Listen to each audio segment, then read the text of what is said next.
Em nome do Sr. Rainer, você dispensa a leitura da denúncia e dos direitos, incluindo os das Forças Armadas e veteranos, e declara inocência, negando todas as alegações especiais, agravantes e acusações de armas de fogo? Sim, senhor. Uma declaração de inocência é registrada em nome do Sr. Rainer. Nick Rainer aparece no tribunal pela primeira vez desde sua prisão, declarando-se inocente dos assassinatos dos pais. Ele parecia abatido, com a cabeça raspada e usando o uniforme da prisão. Mas o que é ainda mais chocante do que sua aparência é o próprio caso, já que Rainer pode enfrentar uma possível sentença de morte se os promotores optarem por buscar a pena capital. Será que hoje tivemos uma dica do caminho que a defesa dele pode seguir? Vou chamar o advogado de Johnny Depp, Ben Chu, para falar sobre esse caso de alto perfil em que Hollywood encontra o tribunal. Bem-vindo ao Sidebar, apresentado pela Law and Crime. Eu sou Jesse Weber. Hoje foi um grande dia na saga jurídica em andamento de Nick Rainer. Ok, essa leitura da acusação já era esperada há tempos, pois na segunda-feira, o acusado de duplo homicídio, Nick Rainer, foi ao Tribunal do Condado de Los Angeles para sua audiência oficial. Já foi adiada antes, sob acusações de homicídio qualificado com circunstâncias especiais pela morte de seus pais, o renomado diretor Rob Reiner e sua esposa Michelle, em 14 de dezembro. Agora, essa não é a primeira vez que Rainer aparece no tribunal desde sua prisão. Foram divulgados desenhos do tribunal de sua primeira aparição em dezembro e da audiência inicial em janeiro. Mas as câmeras não podiam exibir Rainer no tribunal até hoje para sua leitura da acusação oficial, o que reforça o ponto de virada desse caso horrível. Lembre-se, ele responde por 2 acusações de homicídio em primeiro grau, incluindo circunstâncias especiais de múltiplos assassinatos e uso direto de uma arma mortal, uma faca. Se os promotores optarem pela pena de morte, essas circunstâncias especiais serão fundamentais para justificar a decisão. Se ele for condenado por essas acusações, isso pode resultar em uma possível sentença de morte. Agora, para deixar claro, até o momento, não há indicação de que os promotores estejam seguindo o caminho da pena de morte. Fora do tribunal hoje, foi relatado que o promotor distrital de Los Angeles, Nathan Hochman, destacou novamente que o caso é, entre aspas, elegível para pena de morte e informou que iniciaram o processo para decidir se essa punição será considerada. Nós vamos analisar todas as circunstâncias agravantes e atenuantes e convidamos os advogados de defesa a nos apresentarem, tanto por escrito quanto oralmente em uma reunião, quaisquer argumentos que queiram fazer para considerarmos se vamos ou não seguir adiante com a pena de morte. Esse processo ainda está em andamento. Nós também, nesse momento, quando tivermos todas essas informações, elas estarão sujeitas não apenas a uma análise rigorosa, mas muitos dos indivíduos mais experientes no promotoria, com experiência em pena de morte, vão me ajudar a avaliar essas informações. Mas o que sabemos agora, a partir da audiência de leitura da acusação de segunda-feira, é que a advogada de defesa de Rainer, a defensora pública adjunta Kimberly Green, declarou a não culpabilidade em nome de Rainer. Ele, aliás, sentou-se atrás dela, separados por um vidro. E, como mencionei, a audiência foi adiada. Quero dizer, um dos motivos é que o antigo advogado de defesa de Rainer, o renomado advogado criminal Alan Jackson, se retirou do caso em janeiro. Ele alegou circunstâncias fora do controle dele e dos clientes. Agora, um defensor público assumiu o caso. Aliás, entrevistei Alan Jackson no meu programa na News Nation, Jesse Weber Live. Pelo que percebi pelas respostas dele, ele sugeriu que doença mental seria sua estratégia como advogado de defesa. Talvez insanidade. Pode haver outra questão envolvida. Embora eu não possa confirmar com certeza, ele não disse isso. Ele não deveria dizer isso. Mas, com base nas respostas dele, é o que parece indicar defesa baseada em saúde mental e defesa por insanidade. Vale lembrar que Rainer não usava o traje anti-suicídio na audiência de segunda-feira, diferente da primeira aparição em dezembro. E embora isso não dê um panorama completo sobre o estado mental atual dele, pode talvez indicar quais questões de segurança estão presentes. Isso sugere que o pessoal da prisão não acredita mais que ele represente risco para si. Mas você acabou de ver um trecho da audiência de segunda-feira. Mas agora, quero exibir toda a audiência no tribunal para que você possa entender completamente o que aconteceu, incluindo o momento em que Rainer realmente se dirige ao juiz. Ouça só. Como você gostaria de proceder neste momento? Advogado. O responsável já fez isso e para registrar no tribunal também. Tratamos do pedido de cobertura da mídia fora do registro. O tribunal determina que não haverá transmissão ao vivo, nem transporte ao vivo, nem filmagem de ninguém na galeria. Queremos prosseguir com a audiência agora. Obrigada. Em nome do Sr. Rainer, você dispensa a leitura formal da denúncia, o aviso de direitos, inclusive militares e de veteranos, e se declara inocente, negando todas as alegações e acusações adicionais? Sim, senhor. Uma declaração de inocência é registrada em nome do Sr. Rainer. A defesa está solicitando 29 de abril como sua. 29 de abril de 2026 como o início dos 30 dias corridos. Sim. E, senhor, posso obter uma renúncia do seu cliente? Sim, senhor. Senhor Rainer, o senhor tem direito a uma audiência preliminar rápida. Isso significa uma audiência preliminar em até 10 dias úteis e 60 dias corridos após sua acusação, que é hoje. Você entende o que é renunciar a esses direitos? Assim, seu caso poderá ser adiado para 29 de abril de 2026, como o marco zero de 30 dias corridos, com o entendimento de que sua audiência preliminar poderá ocorrer dentro de 30 dias corridos a partir de 29 de abril. Sim. E a defesa está aderindo a essa renúncia? Sim, eu aceito. O tribunal conclui que Rainer renunciou de forma consciente e informada ao direito à audiência preliminar rápida em 10 dias úteis e 60 dias corridos com concordância de sua advogada. A ré concorda que a próxima data no tribunal, 29 de abril de 2026, é o marco zero de 30 dias corridos. O caso está atribuído para todos os fins pela juíza supervisora do calendário mestre criminal. O caso está atribuído para todos os fins à juíza Samboda no Departamento 108. Original da conselheira. Sim. Sem direito à fiança. Algo mais sobre este caso? Sim, meritíssimo. A promotoria já entregou à defesa a maioria das provas. Ainda aguardamos resposta do Instituto Médico Legal sobre a conclusão do laudo da autópsia. Assim que recebermos, entregaremos à defesa, assim como qualquer outro comentário relevante.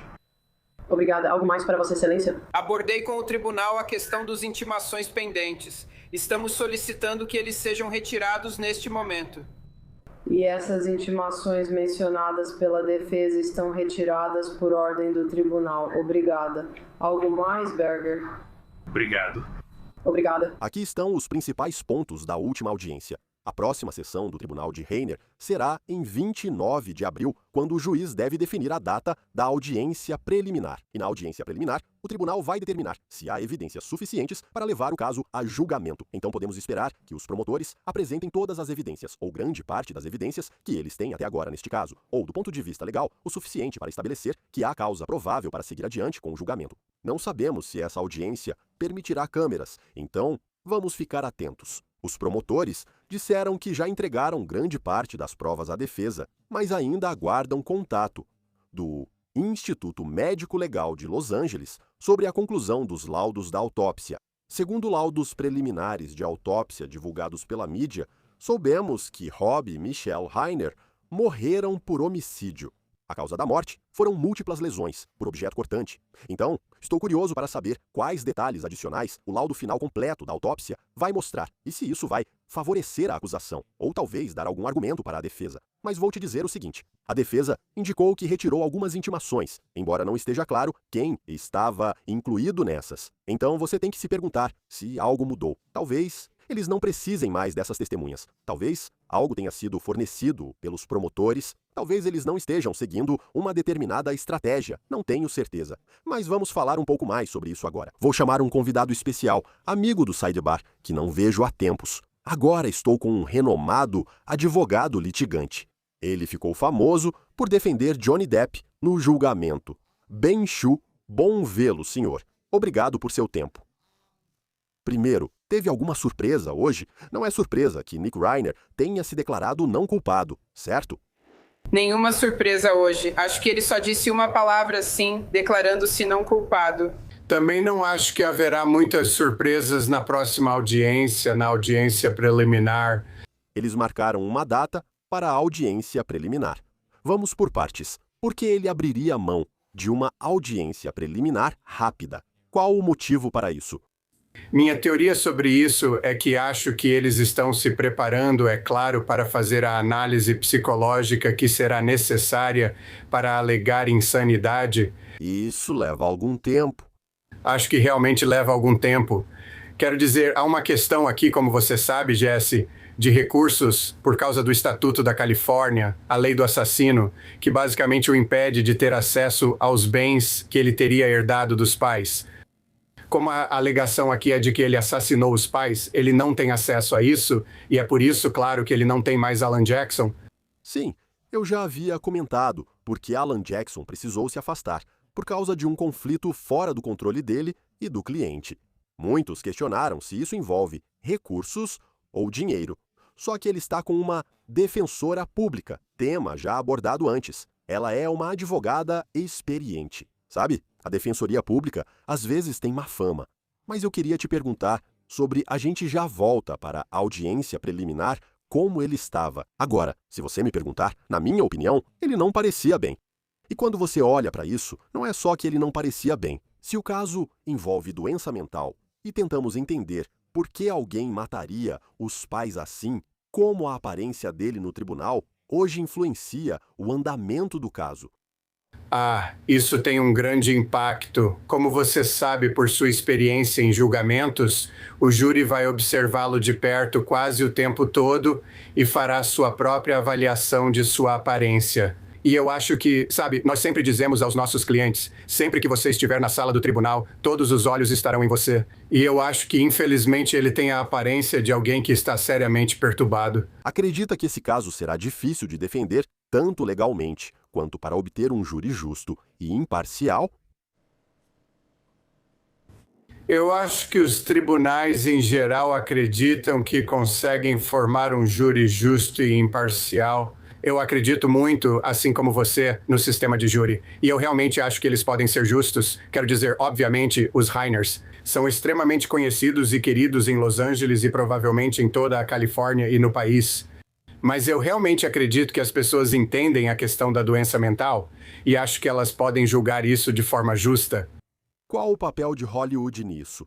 Muito se comenta sobre a festa na noite anterior ao assassinato dos Rainers e o envolvimento das celebridades. Isso vai influenciar muito? É uma ótima pergunta, Acho que, de forma subliminar, isso vai fazer parte, sim. E também acho que vai ser interessante ver qual decisão o promotor vai tomar em relação à pena de morte. Como você sabe, já faz 2 décadas desde que a Califórnia executou alguém. Acho que a última vez foi em janeiro de 2006. E todos nós acreditamos que as pessoas não devem estar nem acima nem abaixo da lei. E acho que levantaria muitas questões se depois de todo esse tempo a Califórnia buscasse a pena de morte aqui. Isso levantaria a questão, vocês estão fazendo isso porque as vítimas aqui são celebridades queridas? Bem, é um bom ponto. O que você acha que eles e os promotores vão fazer? Disseram que vão iniciar o processo e destacaram que o caso pode ter pena de morte. Você acha que vão prosseguir? Já mencionaram circunstâncias especiais, como múltiplos assassinatos e uso de faca. É horrível.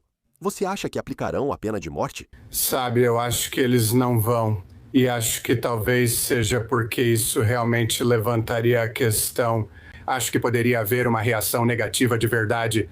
E você sabe, tem um governador, claro, que provavelmente vai concorrer à presidência.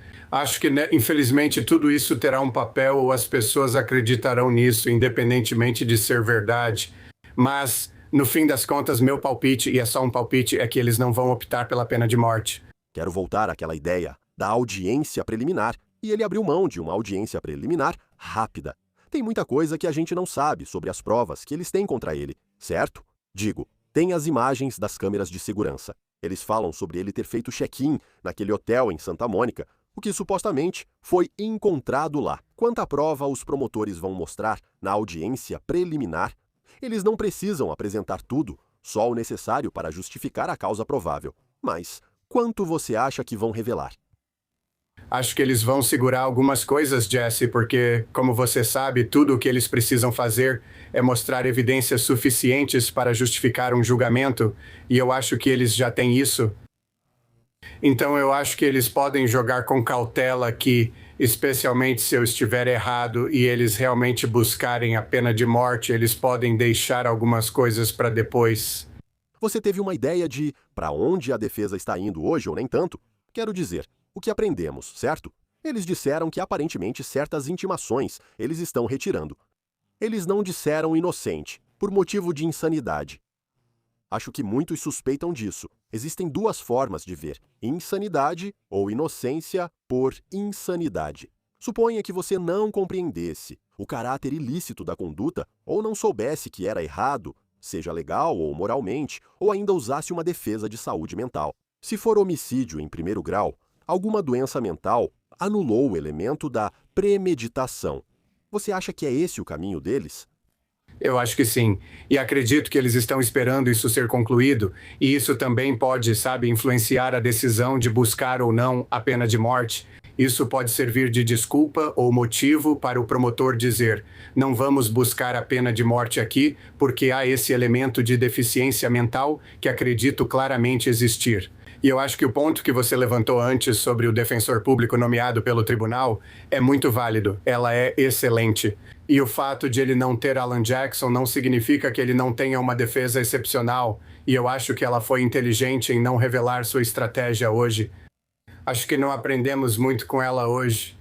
Acredita que isso seria uma defesa bem-sucedida ou potencialmente bem-sucedida? Eu sei que você não conhece todos os detalhes, mas estamos falando de alguém que, segundo relatos, era esquizofrênico, sofria de abuso de substâncias e tinha problemas mentais. Também houve um relato de que as medicações dele foram ajustadas ou mudadas antes dos assassinatos. Não sei exatamente as circunstâncias, mas penso se isso pode ser explorado, talvez com sucesso, por um advogado de defesa. Jesse, acho que isso vai ser considerado na atenuantes. Quero dizer, por exemplo, se eles realmente buscarem a pena de morte, eu consigo ver isso sendo um motivo para o júri recuar e não impor a punição máxima. Então, não acho que isso vai livrá-lo da responsabilidade. Acho que muitos jurados não acreditam que a psicologia seja uma ciência tão exata quanto as outras ciências. Se isso é certo ou errado, não sei, mas não acho que ele sairá impune. Deve passar o resto da vida na prisão. É muita pressão atuar em um caso como esse, seja para os promotores ou para os advogados de defesa. Parece muita pressão. Parece que todos estão de olho. Ah, sim, acho que ambos estão sob enorme pressão, provavelmente mais ainda o promotor, porque o público já condenou Rainer pela morte dos pais dele. Então, acho que o público espera um veredito de culpa. Então, de certa forma, a advogada de Rainer realmente não tem nada a perder porque ela já deveria perder esse caso. Bem, ainda estamos no início. Tenho curiosidade sobre o que vai acontecer. Queria te perguntar, já que houve muita pressão no julgamento de Johnny Depp e Amber Heard, deixa eu te contar. Então é bom ouvir sua perspectiva sobre isso. Bem, muito obrigado por dedicar seu tempo. Sou sempre muito grato a você. Obrigado. Obrigado por me receber sempre que precisar. É tudo o que temos para vocês agora aqui no Sidebar, pessoal. Muito obrigado por nos acompanharem. E, como sempre, por favor, inscrevam-se no YouTube, Apple Podcasts, Spotify, onde quer que vocês ouçam seus podcasts. Vocês podem nos assistir no Peacock da NBC, onde nossos episódios estão disponíveis. Me sigam no X, Instagram e no Jesse Weber Live, na News Nation de segunda a sexta, às 23 horas, horário do leste. Até a próxima.